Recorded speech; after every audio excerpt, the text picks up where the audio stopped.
தாவேகா கட்சிக்காரங்களுக்கு ஆய்வு பண்ண ஒரு அனுமதி குடுத்துட்டாரு. அதனால அண்ணன் விஜய் பேச்ச கேட்டு டெல்லிக்கு போனதும், இவங்க ஆய்வு பண்ண ஆரம்பிச்சுட்டாங்க. சரி ஆய்வுக்கு போறாங்களே, அதாவது ஒரு 2, 3 இடம் ஆய்வு போயிருக்காங்க. போன இடத்துல அவங்க செஞ்ச சிறப்புகள் இருக்குல்ல, கூட இருக்க வேண்டிய அதிகாரிகள யாருமே கூட்டின்னு போவாங்க. இவங்களா நேரடியா ஆய்வுக்கு போறேன் அப்படின்ற பேர்ல அவங்க ஆய்வுக்கு போயிட்டு இருக்காங்க. இவங்க ஆய்வுக்கு தான் போறாங்களா? இல்ல விஜய் அண்ணன் போட்டோ இருக்குதா பார்க்க போறாங்களான்னு எல்லாருக்கும் ஒரு பெரிய சந்தேகங்கள் இருக்கு. இதுக்கிடையில இவங்க எல்லாரும் இப்படி பண்ண, மேல் இடத்துல இருந்து என்ன பண்றாங்கன்னா, தாவேகாக்கு எதிரா கருத்துக்கள் ஏதாச்சும் போட்டீங்கன்னு வச்சுக்கோங்களேன், உடனே உங்க சேனல மூடி அடிச்சுருவோம்னு சொல்லி ஒரு 3 சேனல மூடி இருக்கிறாய்ங்க.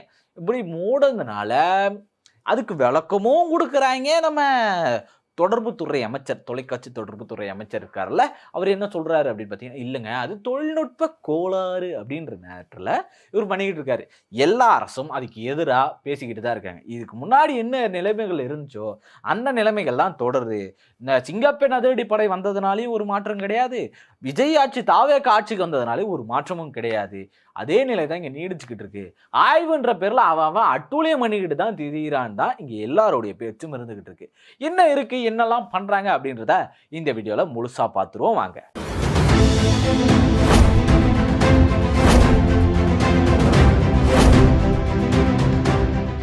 வணக்கம் அன்பு தமிழ் சொந்தங்களே.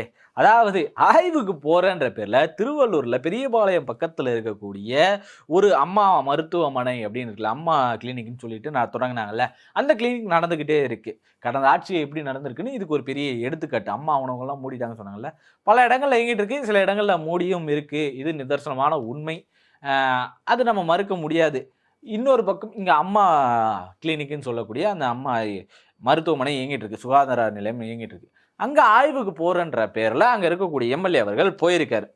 போன நேரம் என்ன நடந்திருக்கு அப்படின்னு பார்த்தீங்கன்னா, அதுவும் அவரு எம்எல்ஏவா இல்லையான்னு கூட தெரியல. இவங்க கட்சி சார்பா வந்து ஆய்வுக்கு போயிருக்காங்க. போன இடத்துல என்ன நடந்திருக்குன்னா, எங்கங்க ஒரு அதிகாரி கூட இல்லாமலே நீங்க ஆய்வுக்கு வருவீங்க?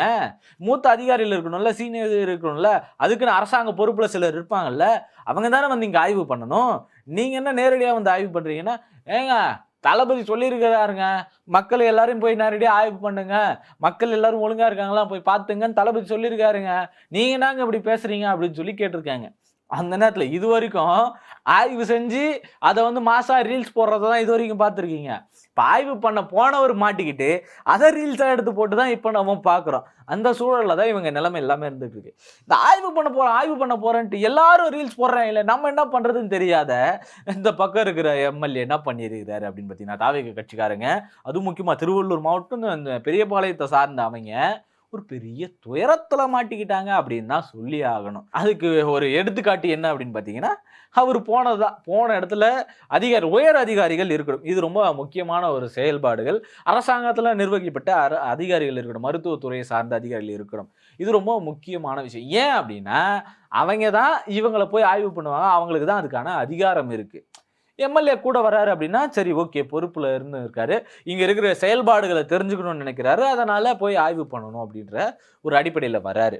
இது நார்மலான ஒரு விஷயம். ஆனா, இவர் மட்டும் போறாரு. கட்சிக்காரங்கள கூட்டிட்டு போறாய்ங்க. போன இடத்துல கேட்டாங்க, அதிகாரிங்க இல்லாம நீங்க என்ன ஆய்வு பண்ணுவீங்க? இங்க என்ன நடக்குதுன்னு உங்களுக்கு தெரியுமா ஏதாச்சு? வந்து என்ன ஆய்வு பண்றீங்க? சரி இது என்ன ஊசி பாருங்க அப்படின்னு அவங்க கேட்டாங்கன்னா, சரி இது என்ன மருந்து சொல்லுங்க அப்படின்னு சொல்லி கேட்டாங்கன்னா, இதுல எக்ஸ்பைரி டேட் பார்த்து சொல்லுங்கன்னு சொல்லி கேட்டாங்கன்னா என்ன பண்ணுவாய்ங்க? மனசாட்சி இருக்குதா? கொஞ்சமாச்சு அந்த குஞ்சூண்டு மூளை இருக்குல்ல, பெருமூளை, சிறுமூளை, அது கீழ இருக்கக்கூடிய முகுளம், இதுல ஏதாச்சும் ஒண்ணு செயல்பட்டு இருந்துச்சுன்னா, இவங்க இப்படி செஞ்சிருப்பாங்களா? அப்படின்ற கேள்வி எல்லாருக்குள்ளயும் இருக்குதா இல்லையா? சரி இது ஒரு பக்கம். இன்னொரு பக்கம் விழுப்புரம் மாவட்டத்துல என்ன பண்ணியிருக்காங்க அப்படின்னு பார்த்தீங்கன்னா, நேரடியா ஒரு பள்ளிக்கு ஆய்வு போறேன்ற பேர்ல, ஆய்வு போற மாரி போயிட்டு, அங்க என்ன பண்ணிக்கிறாங்கன்னா, ஒரு லெட்டர் குடுக்குறாங்க. அந்த லெட்டரு ஆய்வுக்கு போறவங்க என்ன லெட்டர் குடுக்குறாங்க அப்படின்னு பார்த்தா, லெட்டர்ல என்ன போட்டிருக்கு அப்படின்னா, இடைநிலை ஆசிரியருக்காக இந்த டெம்பரரி ஒரு டீச்சர் வந்து கவர்ன்மென்ட் ஸ்கூல்ல எடுப்பாங்க. ஏன்னா, அங்க ஆசிரியர் பற்றாக்குறை இருக்குன்ற பட்சத்துல அத செய்வாங்க. இது வழக்கமான ஒண்ணு தான். எனக்கும் நான் படிக்கிற காலங்கள்ல அப்படி டெம்பரரியா இருந்த ஒரு ஆசிரியர்லாம் எனக்கு ரொம்ப பிடிக்கும். அப்படி ஆசிரியர் எடுக்கணுன்ற பேர்ல இவங்க சார்ந்த ஒருத்தருக்கு இங்க குடுங்க அப்படின்னு சொல்லி கேட்டிருக்காங்க. அப்படி கேட்கும்போது அவங்க வந்து வீடியோ எடுக்க ஆரம்பிச்சுட்டாங்க போல. இப்படி கேட்குறாங்களே என்ன இது சரியில்லையே அப்படின்னு சொல்லிட்டு, இல்லங்க இதுக்கு முன்னாடியே பாமகல இருந்து வந்து லெட்டர் குடுத்துட்டு போயிருக்காங்க. இது நான் எப்படி பார்க்கறது? எப்படி எடுத்துக்கிறது? அவங்க இருக்காங்களே அப்படின்னு சொல்லி முன்னாடியே வந்திருக்காங்கல்ல அப்படின்னு கேட்கும்போது, இவங்க என்ன சொல்றாங்கன்னா, பாமகலாம் வந்து இப்ப வெறும் எம்எல்ஏ தான். நம்ம இப்போ ஆளுங்கட்சி இப்போ ஆளுங்கட்சியா நம்ம தான் இருக்கோம். அதிகாரம் நம்ம கையில தான் இருக்கு. அவங்க கையில ஒண்ணும் கிடையாது. நம்ம தான் ஆளுங்கட்சியே. நம்ம தான், நம்ம தான் அப்படின்ற நிலைமையில தான் அவர் பேசிட்டு இருக்கிறார். அப்படி பேசுறவர அப்படி பார்த்துங்க, அப்படி திரும்பி பார்க்கும்போது பார்த்துட்டாரு. கேமராவ பார்த்துட்டாரு. சரி, பார்த்து போட்டு குடுங்க. நான் போய் நேரடியா மாவட்ட கல்வி நிறுவன அலுவலர்கிட்ட நான் பேசிக்கிறேன் அப்படின்னு சொல்லிட்டு அவர் அங்கருந்து கலைஞ்சிட்டாரு. "இதோ பாருங்க கேமரா பாருங்க பிராங்க் பண்ணோம்" அப்படின்ற மாரி மாட்டிக்கிட்டாரு. கேமரா பார்த்தோனே நான் போய் மாவட்ட கல்வி ஆட்சியர்கிட்ட பேசிக்கிறேன். இவங்க இப்ப தான் பாதியில இருந்து எடுத்திருப்பாங்க. முழுசா தெரியாது. அப்படின்னு நெனச்சுக்கிட்டு அவரா நெனச்சுக்கிட்டு மாட்டிக்கிட்டாரு. ஐயா! உங்க ஆட்சி அதிகாரத்தை இதுவரைக்கும் யாருமே தப்பே செய்ய மாட்டான் அப்படின்னு சொன்னீங்கல்ல. சொன்னதோடைய வெளிப்பாடா என்ன இருக்கு இன்னைக்கு? அப்படி எதுவும் கிடையாது. நீங்க ஒண்ணும் நடக்கல. இங்க ஏகப்பட்ட குற்றச்சாட்டுகள் தான் நடந்துகிட்டே இருக்கு. மிகப்பெரிய உதாரணம் என்ன அப்படின்னு பார்த்தீங்கன்னா, செங்கல்சூளையில வேலூர் மாவட்டத்தில என்ன பண்ணாங்கன்னா, போயிட்டு "எப்பா எப்பா இந்த மாரி நாங்க தான் ஆட்சியில இருக்கிறோம். மாமூல் எடுத்து குடுங்க ரெகுலரா. உங்களுக்கு எந்த பிரச்சனையும் வராது. நாங்க பார்த்துக்கிறோம்." அப்படின்னு சொல்லி கேட்டது தாவேக்கா ஆட்சியில இருந்த ஒருத்தர் தான்.